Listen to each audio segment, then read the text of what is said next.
Hi, I'm Matt Ehrenworth, Superintendent for the Athol-Royalston Regional School District. I know that there's been a lot of talk around the community regarding a potential building project. So today we've decided to make a Bears Den episode to share information with the school and broader community. The hope is to share what has happened to date and where things stand right now. And today I'm joined by Dave King, the principal of Athol High School, and TJ Mallett III, our Director of Facilities. Thank you for joining us. Thanks for having us, Matt. Thanks, Matt. Great. So, for a bit of history, I began my work in the Athol-Royalston Regional School District in July of 22. Upon entering, the school committee informed me of our lack of space and the need for our facilities to better serve our students. As such, one of the first things that I did was to commission a comprehensive facilities study. During this study, a design company, Drummy, Roseanne and Anderson, or DRA, provided an assessment of each one of our buildings, including all of the structures, envelope, meaning exterior walls, doors, windows, etc., HVAC, electrical, and all of the mechanical systems. The study was completed by the end of 2023. The purpose of this project was to lay out a blueprint for a long-term capital plan which would facilitate both the district and the towns in preparing for current and future capital needs. The assessment also included a professional demographic study of our community.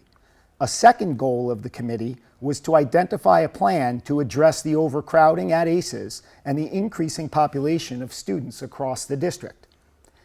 At the conclusion of this assessment, the district put together a capital improvement planning committee, including Athol Town Manager Sean Sahosky and members from the select boards and capital planning boards of the towns.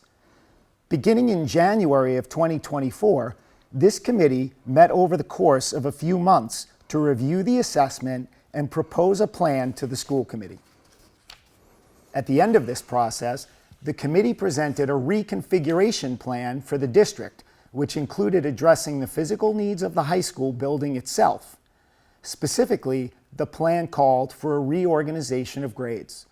Both ACES and RCS would serve grades K through 4, which would allow multiple sections of each grade, at least 2 at RCS, and more at ACES. ARMS would serve grades 5 through 7, moving it back to serve only 3 grades, which was what it was designed for. It is currently serving 4 grades. Finally, a renovated or reconstructed AHS would serve grades 8 through 12 and pre-K. The 8th grade being in the high school would allow for them to have greater access to all of the athletics, theater, and other extracurricular offerings at the high school. It also helps bridge the gap between the middle and high schools with respect to college and career planning. Finally, having the PK at the high school would enable us to provide our high school students with numerous opportunities to engage with our pre-K students, including the development of a possible early childhood education career pathway.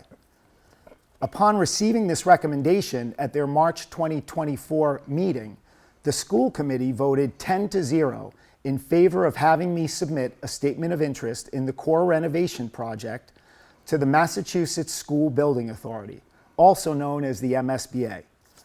Between May and December of 2024, the MSBA reviewed the district's application and worked with the district to gather as much information as they could about our plans and our growing population. In December of 24, we were notified that the MSBA Board of Directors voted unanimously to accept the district into the core renovation program.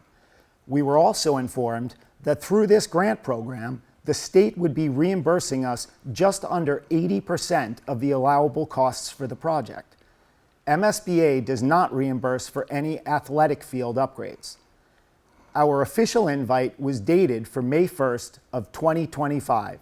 So to be clear, this work that we started 3 years ago just allowed us to get into the program last month.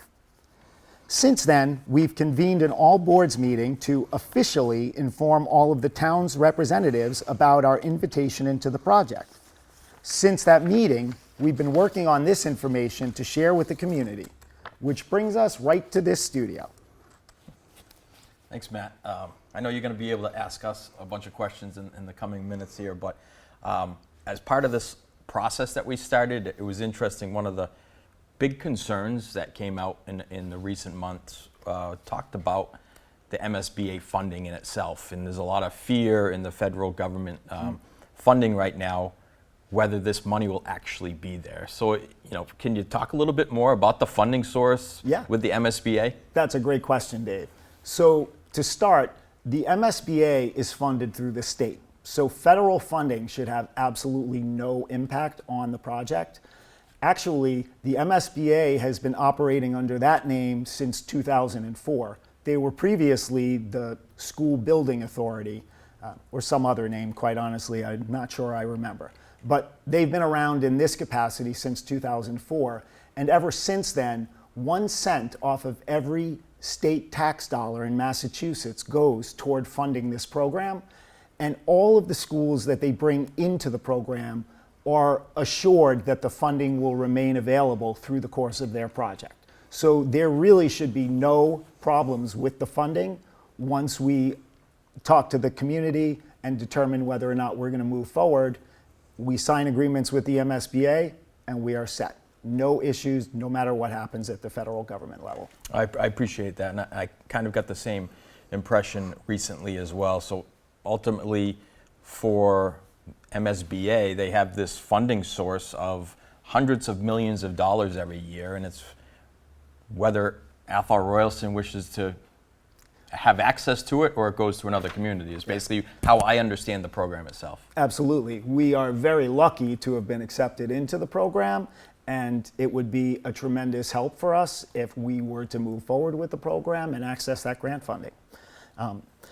TJ, earlier I mentioned that we have a problem with our buildings being able to support the populations that we have. Could you provide a quick summary of where we stand with the 4 buildings currently? Yes, thank you, Matt. Currently, our district is made up of 4 buildings. Athol High School opened in 1958, RCS opened in 1995, ARMS opened in 1999, and ACES opened in 2016. Athol High School currently holds grades 9 through 12. In 1958, when Athol High School opened its doors, the Athol Junior High moved over to the old Athol High School building that was located on School Street and housed grades 7 through 8. RCS is currently pre-K through 6, 1 classroom per grade level. In 1995, RCS replaced the center school. Royalston has possession of that decommissioned school now. ARMS is currently grades 5 through 8. In 1999, the MSBA core renovation project was completed and ARMS opened its doors to grades 6 through 8. ARMS replaced the School Street Middle School. That school building was decommissioned and returned back to the town and sold off to a private developer. I would like to note that ARMS was designed as a 3-grade level school originally and is currently housing 4 grade levels. ACES is currently pre-K through 4. ACES was another MSBA core renovation project that we partnered with. ACES opened their doors in 2016. This was the final step in the consolidation plan of combining 5 neighborhood elementary schools into 1 school. ACES opened as a pre-K through 4 and brought 5th grade into ARMS. During the feasibility study of ACES, a committee was formed and decided to give the town back the schools that were decommissioned. 4 were sold off to private developers, and the town kept 1 and has leased it out. Dave, I believe you graduated from Athol High School. Could you share any of the work that's been done since it opened in 1958? To be clear to the audience, Dave did not graduate with the first class. Definitely did not. 1994, proud of that. So I've been in Athol High School since 1990 when I was a freshman, and have a lot of history and understanding what's happened over the time. So yeah, in 1958, the town of Athol, soon Athol-Royalston Regional School District, built Athol High School. A great construction project. It's a building that has a lot of strengths to it, but it was built nearly 70 years ago. For the 40 years leading up to when I graduated, 35 years, it was seen as a high quality facility. Had a lot of the elements of what we would want to see in a secondary school, especially a high school. And then right around when I graduated, 94, 95, 96, there was the building was starting to fail a lot, and there was some studies done, and it was deemed at that time that we needed to look at Athol High School. We either needed a new building or we needed to look at a major renovation to keep up with the changing of times. And that was accompanied by an accreditation visit that came to Athol High School in the late 1990s, 2002. There was an accreditation that actually happened, and through that accreditation process, Athol High School needed to make renovations in order to keep its accreditation. In fact, it was a scary time for the school, where we knew we needed to either make the renovations or we could possibly lose our accreditation. So at that point, we renovated our library, moved it out of the existing upper C floor. We added a media center. We upgraded our nurses suite. We enhanced our art room. Really some additions to our school that were needed at the time. But they also came with losing some space, and that's going to be the theme of what we're talking about. There's been a lot of changes to our building, but we've lost space with the changing of times. Fast forward, 2014, at that point there was a lot of things failing in our building. New building wasn't on the horizon at that point. ACES was the priority at that point, so we gathered some private grants. We had some local organizations such as the Athol-Royalston Athletic Association. There was district funds that were utilized, and we did a bunch of upgrades to our facilities, such as auditorium seating. The bleachers in our gym had failed, so we put new bleachers in. We had to renovate the restrooms. They hadn't been upgraded since '58, and they were just needing of some repair and some pride. So we definitely made some adjustments to the school at that point, and it kind of brought back a little bit of the freshness, but all cosmetic things that were happening at that time. 2018, 2019, we knew once again we were still quite away from being able to actually open a brand new Athol High School, so we had to do something in order to keep the school operating. And what we were able to do is what's called an envelope, right? We got together with MSBA. We did an accelerated repair program. We upgraded our boilers. We did a brand new roof. We put in windows that were now preventing air from coming through, and exterior doors. So definitely some things that made our building survive to whenever we could do a new high school, but they still didn't address the learning environment and the space issues that we had within our school. And then in fact, when you came in, in 2022, we looked up at the ceilings throughout our building and they were falling down. We either had to make some adjustments to those ceilings so our students could walk in a building that was at least seen as respectable. So we did a large upgrade to our interior ceilings and replaced all those interior ceilings. So there's been a lot of changes that have happened to Athol High School. Still nothing that has been able to address the ever-growing space issue.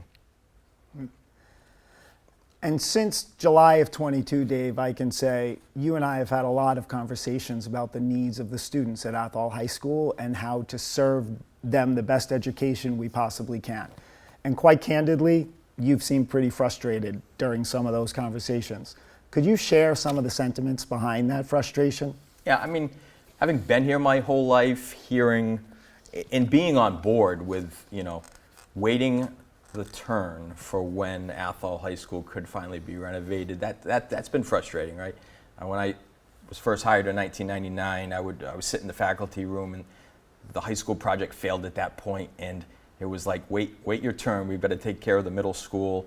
Middle school was taken care of. Got to take care of the elementary school. Elementary school was taken care of, and we're still at a point where we haven't been able to address the high school and the specific learning needs of high school students and the ever-changing world that we live in. Technology, engineering, sciences, all those things have been put to the back burner for our students in Athol and Royalston, and I'm just passionate about giving our students exactly what they need. I feel like our students deserve the best.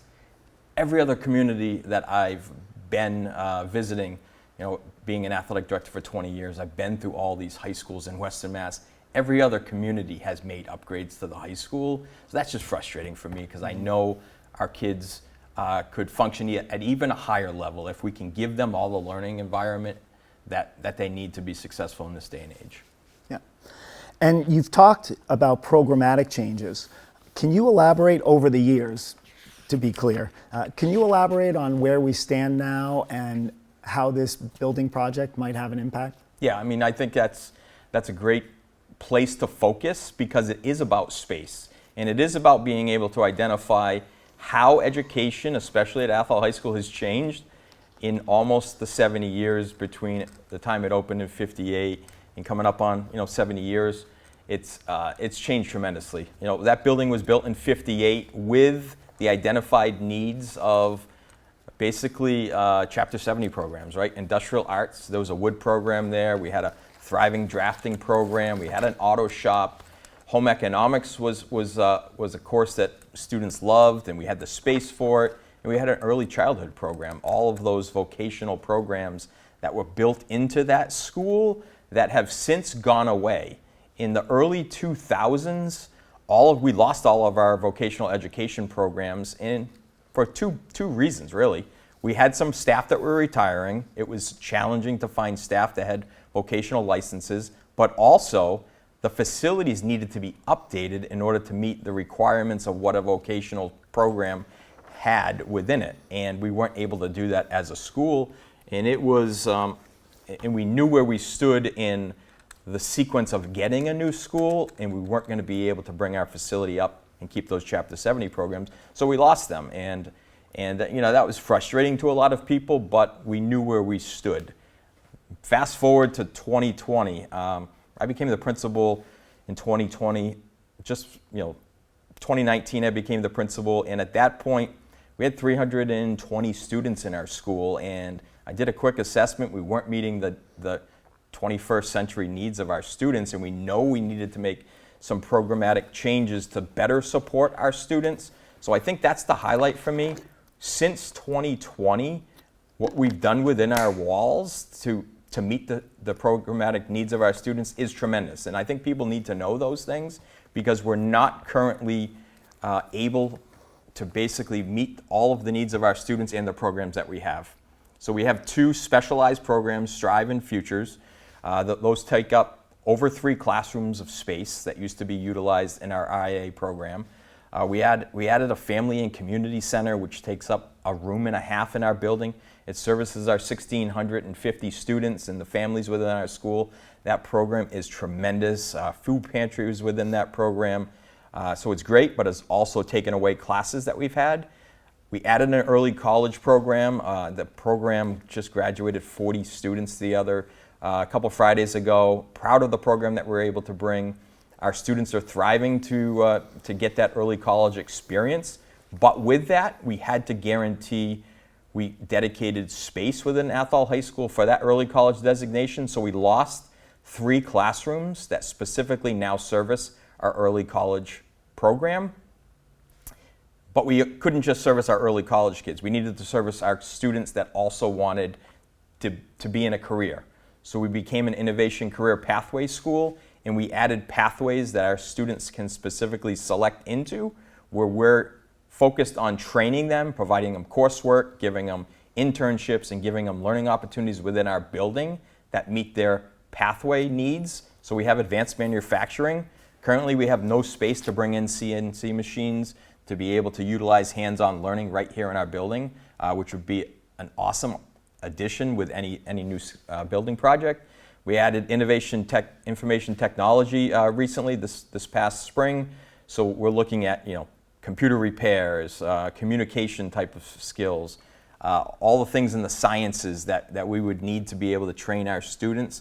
We're not able to give them the full experience because of the space limitations that we have at Athol High School currently. And we're looking to add additional pathway programs such as health careers, education, and business. So I think those programs, as we look to make decisions on whether we're going to be able to add those for Athol High School students, we have to look at whether we're going to be able to have the space and the accessibility to make those programs work. So I think with the realignment of the Athol High School being an 8 through 12 and pre-K possible facility, that leads right into the education field. We're able to, on our campus, give our students, seniors access, juniors access to that early college program and give them some of those career pathways right within our school. So Education's changed a lot, Matt, and I think we're at a point where our building cannot sustain any additional programs that our students deserve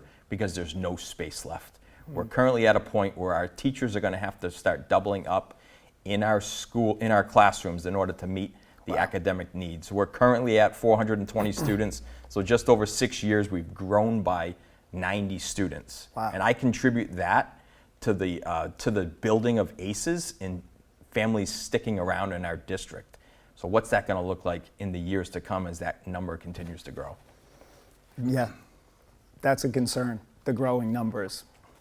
TJ, so we've now been invited into this core renovation program. To be clear, the first portion of it, which is the feasibility study portion. Could you tell us a little bit more about the process we followed and what's happened to date? Yes. Matt, as you mentioned earlier, based upon the school committee's concerns regarding classroom space within our district, it was determined that a facilities assessment of our district was needed. The district put out an RFP for a facilities assessment in November of 2022. The assessment of the demographics and the facilities was performed during the summer of 23, and this report was finalized by the fall of 23. Once we had that report, the facilities subcommittee met to review the information. If anyone wishes to read the report, the link is available on the district's website, arrsd.org, under the tab MSBA Project. Upon completion of the facilities subcommittee reviewing the report, it was discussed that the needs within Athol High School substantially outweighed the needs of the 3 other buildings in the district. Through the subcommittee, it was determined that we would break the work into 2 major parts. The facility subcommittee would continue to work with the report to develop a long-term capital plan for the other 3 buildings. A second group would be formed to review Athol High School. The Capital Improvement Planning Committee that you mentioned earlier in this episode was formed to explore the possibility of reconfiguring grade levels in the district and submitting an application to the MSBA for their core renovation program.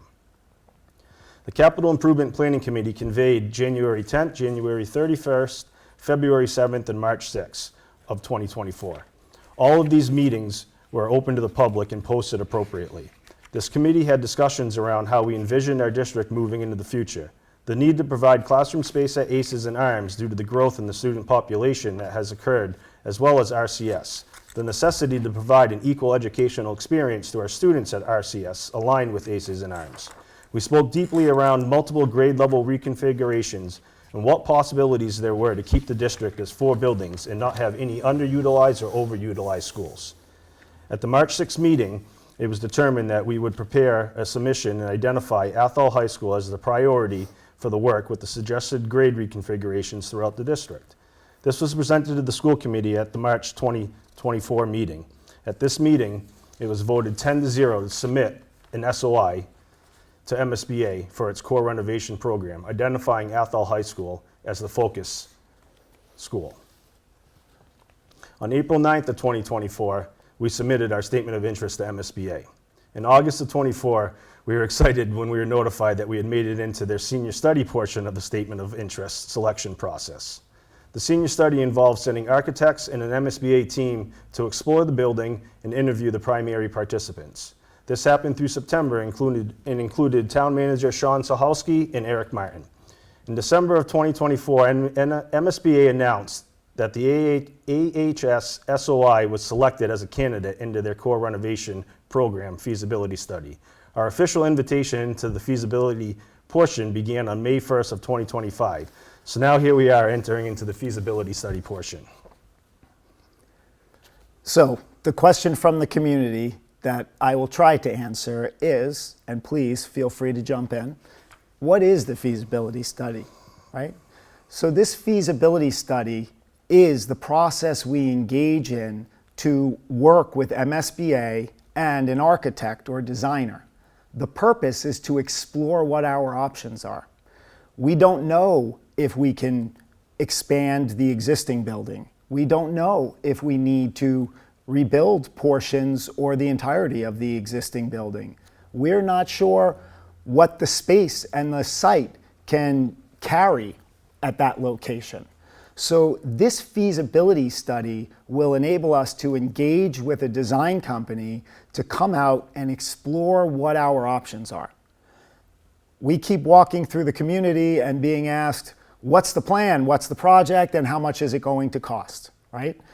Unfortunately, we have none of that information right now. We need to get into the feasibility study in order to accurately assess what our next steps should be. And MSBA is directly involved with that through the entire process. And truth be told, the final decision is not just that of the districts. MSBA has to agree that they feel the choice in the end is the right pathway for the district to take. Otherwise, they won't fund the building. So this feasibility study is going to cost approximately what we estimate about no more than $328,000 to the towns. And that would actually be split between Athol and Royalston's portion. That's based on our percentages as we do every school year for the budget. We definitely think that our school can be expanded. We're certainly looking to go in that route if it's the path of least resistance and it gets us the space that we need to accommodate the students. However, we really don't know what the assessment will show us. So we're hopeful that the towns will support us in moving into the feasibility study. Once that feasibility study is complete, to be clear, we will identify a path and we will bring that proposal to the communities again.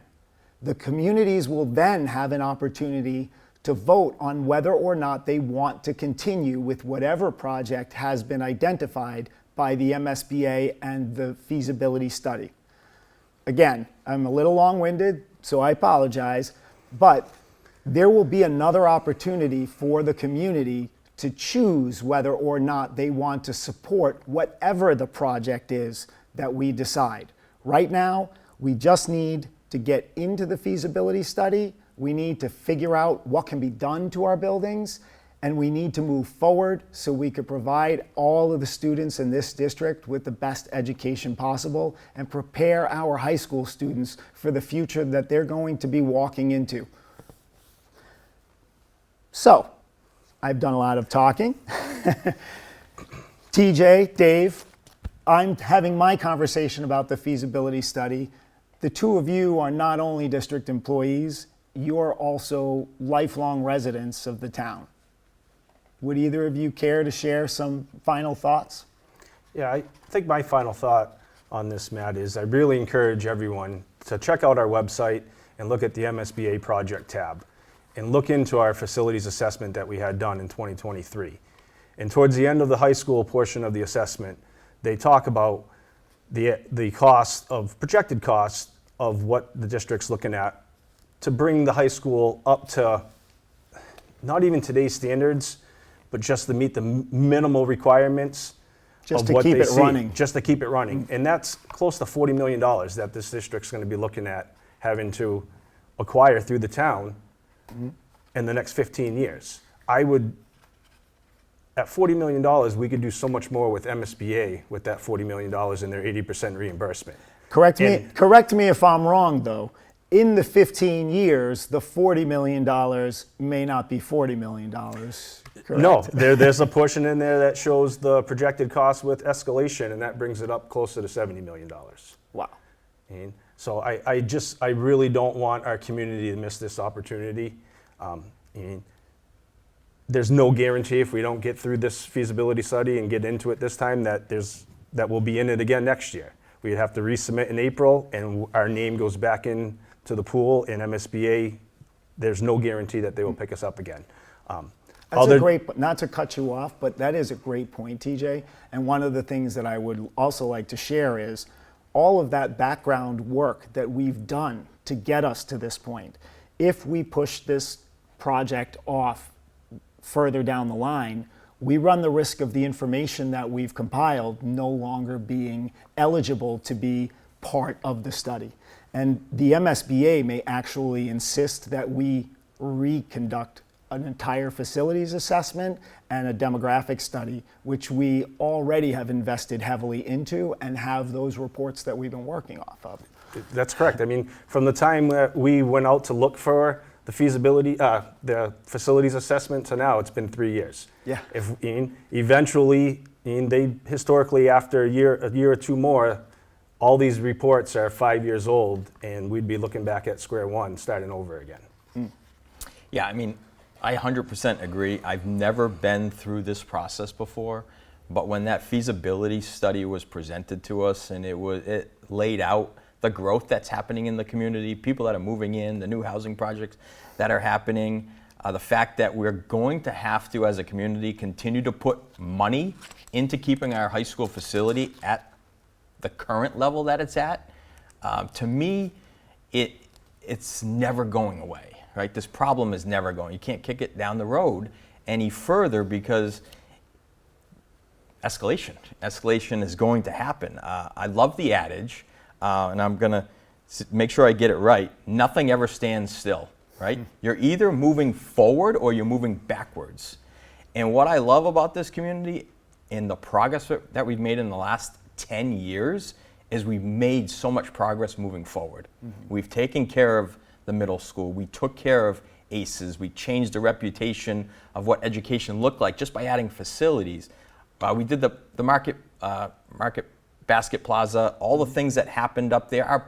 Our community is moving forward. Like this is that next step of our community moving forward. If we don't take that step to move forward, then we start moving backwards and everything gets stacked up. So for me as a community member, that never going anywhere, this is the next step in the progress to keep putting Athol High School, Athol, the town of Athol, the town of Royalston on the map, have people come to our community and say that, wow, those people have pride in what's happening there, they take care of their things, they keep putting investments back into the community, and that's what it is. It's an investment back into the community, specifically the kids that we're tasked with taking care of, right? Someone took care of us when we were kids, us as adults, it's now our turn to take care of the next generation. And that's why I'm so passionate about what I do. It's about this community and making sure that we take care of that group of people that we're tasked with taking care of. And Dave, I thank you for that because our students and our children are the best investment that we can make, right? We need to prepare them for the future because candidly, we'll be relying on them. And we want them to have the right education and we want them to be able to move off into the world equipped with the skills that they need. So I really appreciate that. In the jump on with what you were saying, Dave, with our community growing, if we don't go forward with this program and into the feasibility study end and move anything forward with it, and we decide, it's not for us, we'll go off your facilities assessment and we'll invest $30 million over the next 15 years into the high school, that still doesn't solve the demographics and the population growth and the overcrowding in ARMS and the overcrowding in ACEs and RCS. Yeah. So, we would still be having to look at that. And even if we get into the feasibility study and we move forward with the project, there's no guarantee over the next 5 to 7 years that we're not going to have to look at the overcrowding and possibly, I hate to say it, but it was discussed 3 or 4 years ago that, if we didn't start doing anything in the near future, that there could be modulars introduced. Yeah, I'm worried about that myself. Quite honestly, I have discussed that with the school committee that I feel within at least the next few years, if we're not able to move something forward, then we will definitely need to be looking at the course of modulars. So, and I also want to point out, you were very generous earlier when you were talking about the costs of keeping the high school up to date or just operating in this day and age. Because as you said, that cost is only to keep the building at status quo. It won't get rid of the asbestos that's there, encapsulated and taken care of, but it's still there. It won't bring the building up to ADA compliance. And we have so many students and community members that are coming in through our district that have needs, and our buildings are not allowing them access.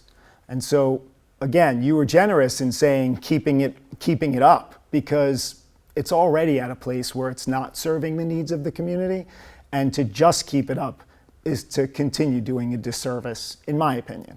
And I think the last thing that I want to say is, I think the community needs to come into Athol High School, see what it looks like, So I know TJ and myself are going to start strategizing, probably post some open house days during the day for people that can't go at night, and then in the evening.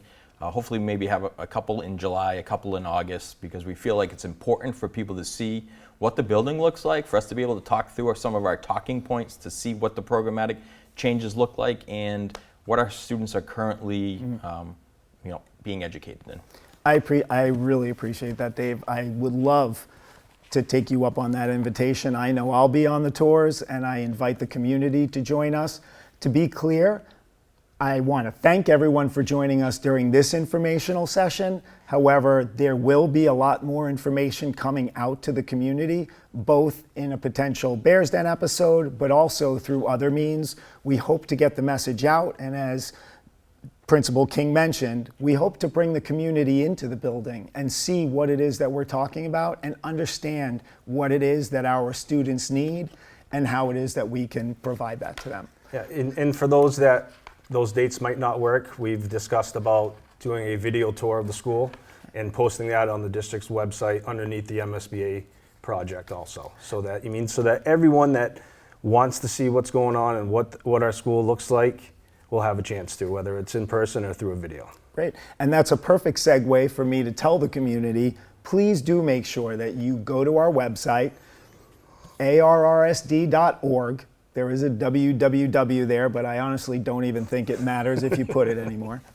And we will have a tab on the website that you can navigate to. It will be called the MSBA Project. On this tab, we will consistently upload the information that we have. As TJ mentioned earlier, we'll be putting our facilities assessment there. We'll be putting some other reports, including the demographic study, and I believe an ADA report that the town did on the schools. And as mentioned again, as we gather more information and prepare ways to disseminate that information, that link can definitely be a hub so that the entire community can go there. But again, we will be pushing this information out in a lot of different ways. So I want to thank the community again for joining us. And Dave, TJ, thank you very much. Thank you for having us, Matt.